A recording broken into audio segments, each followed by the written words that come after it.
Birth and early life.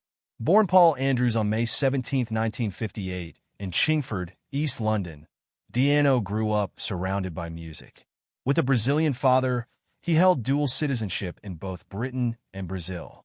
In his formative years, he seriously immersed himself in the rock scene, performing in local bands while balancing jobs as a butcher and chef. His passion for music led to a significant turning point when he was introduced to Iron Maiden by drummer Doug Sampson, a friend of bassist Steve Harris. It was during this period that he adopted the stage name Paul Dianno, claiming Italian heritage to enhance his rock persona. Rise with Iron Maiden, 1978 to 1981. Dianno's tenure with Iron Maiden began in 1978 and significantly shaped the band's identity.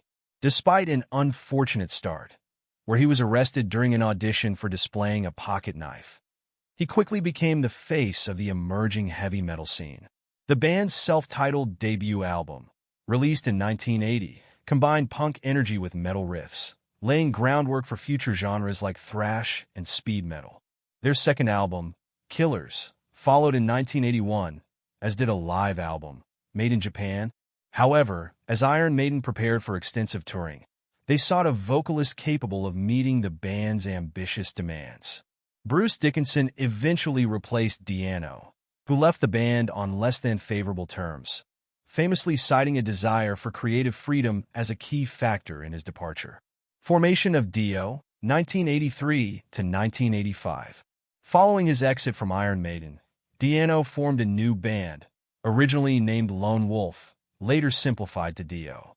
This endeavor steered him away from the new wave of British heavy metal, NWOBHM, embracing a sound more akin to American rock influences.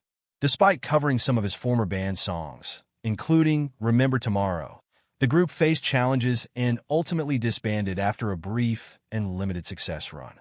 Their sole album, alongside various singles and a live video, marked the end of a fresh beginning. Gog Magog and Battle Zone, 1985 to 1989. In 1985, Dianno became part of Gog Magog, an ambitious supergroup formed by Jonathan King. Featuring notable musicians like Clive Burr and Janek Jers, the project ultimately fell short due to creative constraints. Dianno's time with Gog Magog was short-lived, leading him to establish Battle Zone, a band that drew upon comic influences and initially included members from his previous projects. After a successful tour to promote their debut album, Fighting Back, internal conflicts soon surfaced, resulting in lineup changes and a shift in musical direction with Children of Madness. Despite the turmoil, Battle Zone enjoyed a dedicated fan base, notably in live performances. Collaborations and evolution, 1990s. In the early 90s, Dianno briefly fronted Praying Mantis for a tour in Japan, before embarking on various collaborations with former bandmates and other musicians. The Killers re-emerged in 1991, focusing on live shows and expanding their repertoire, albeit facing challenges with engagement and management.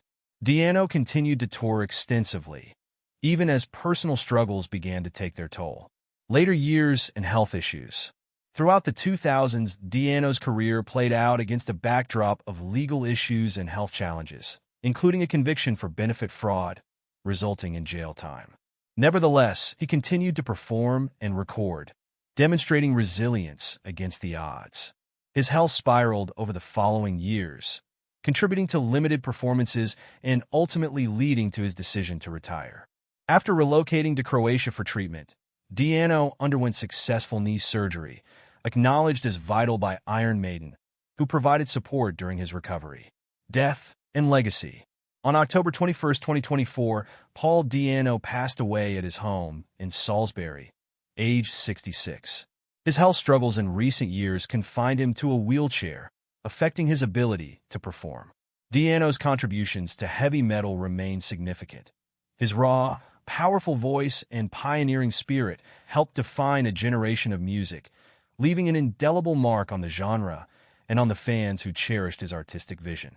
Whether through his work with Iron Maiden or his myriad side projects, Dianno's legacy stands as a testament to the vibrant energy and creative chaos of rock music in its formative years.